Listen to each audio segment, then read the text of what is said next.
Fog at first light, the taunt. September 19, 1944. 5:47, Arracourt, Lorraine. A wet, gray blanket of fog clings to the rolling hills like breath on glass. Inside the steel belly of Panther Osf. G. 112, Oberst Heinrich von Brohl peers through the commander's cupola, lips curled in contempt. Ronson lighters, he mutters, voice crackling over the brigade net. Watch the Amos burn before breakfast. Behind him, 30 brand new Panthers of Panzer Brigade 111 rumble forward in perfect wedge, engines snarling through the mist. Their long 75mm KWK-42 guns gleam with fresh Zimmerit paste. Veterans of the Eastern Front, these cats have mauled T-34s from Kursk to Kiev. American Shermans, toys, cigarette lighters that strike once and die. Von Brohl flicks the throat mic. All companies, advance. Fire at will when the fog thins. Turret hatches slam shut. The brigade rolls blind, confident, unstoppable. Somewhere ahead, hidden in a shallow dip, Captain James Leach crouches beside his M4A3 76W, Cobra King. Rainwater drips from his helmet onto the radio handset. He whispers to his gunner, Corporal Tony Rizzo, range.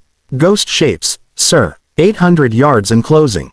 Leach's finger traces the HVAP round already chambered. Tungsten core, armor-piercing magic. He smiles without humor. The fog begins to tear. You can almost smell the diesel, taste the cordite waiting to bloom. 30 Panthers versus 19 Shermans. The Germans laugh first. They won't laugh last. Contact. The first flash. 5:52. The fog splits like theater curtains. Panther 112 bursts into a clearing, von Brohl's gloved hand slamming the turret traverse. There, a line of olive drab hulls, half hidden behind a stone wall. Fewer, he barks. The 75mm roars. A Sherman's turret ring erupts in orange fire, the tank lurching sideways like a wounded bull. Cheers ripple across the German net. One down, but the return fire is instant, wrong. A tungsten dart hisses past von Brohl's ear, punches through the Panther's mantlet, and detonates inside.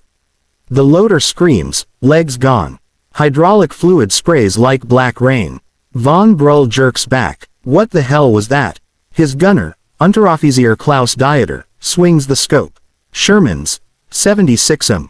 HVAP, another crack. Panther, 108, to the left blooms into a fireball, turret flipping end over end. Across the field, Captain Leach is already moving. Cobra King, reverse slope. Rizzo, load another sabot.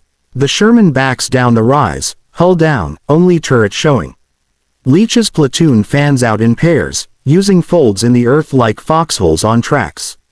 Von Brohl snarls. They're running. Pursuit. Panzer Brigade 111 surges, tracks chewing mud. They don't see the second American company sliding along the tree line. They don't see the radio call already crackling to the rear. 1 minute in, 2 Panthers burning. The laughter dies in German throats. The trap snaps. Maneuver kills. 5:57. The ridge erupts. From the left flank, Lieutenant Eddie Halvorsen's 5 Shermans pour out of the tree line at 40 miles an hour, engines screaming like banshees.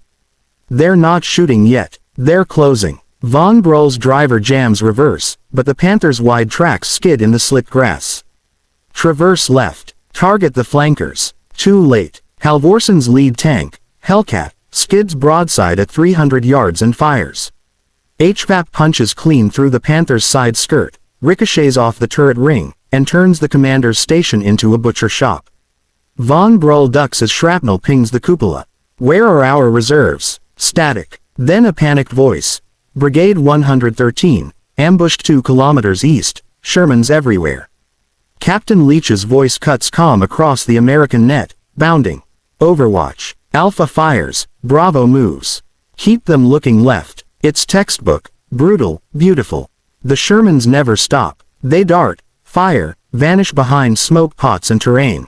Every German attempt to form a firing line collapses into chaos. Panther, 115, tries to swing its gun.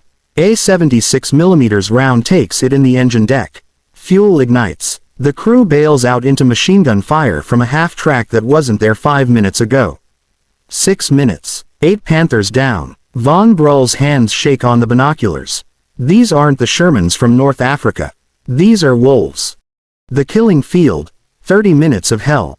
6:15. The fog is gone. What's left is smoke, black and greasy, rising from 15 Panther hulks like funeral pyres. Von Brohl's brigade is a broken spear, tanks scattered, crews shouting over open hatches, radios screaming conflicting orders.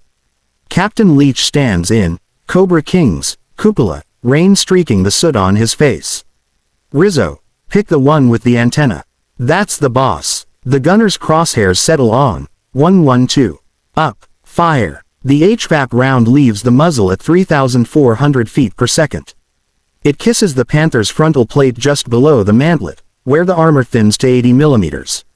Penetration. Spall sprays the interior like hornets. Von Brohl's headset explodes in static and blood.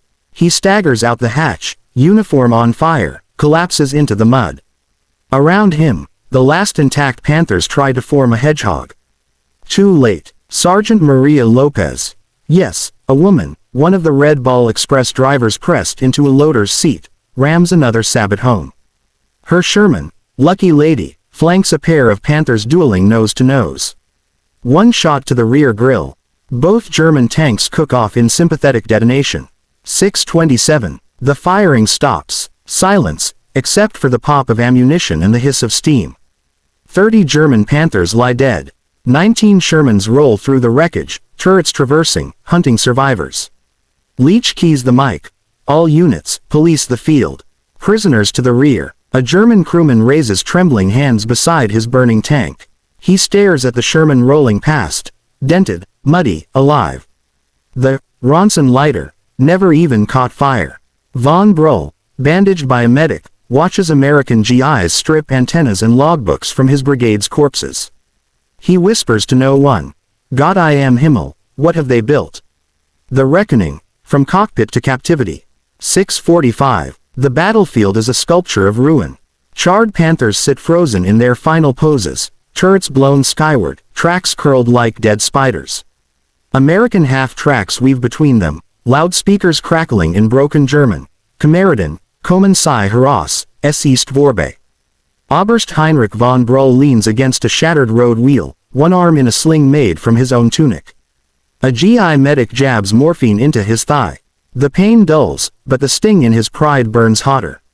He watches Captain James Leach walk the line of prisoners, 93 men, soot-streaked, some still in shock. Leach stops in front of von Brohl.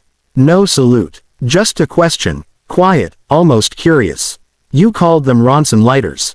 Von Brohl meets his eyes. Yeah, I was mistaken. Leach nods once, turns away.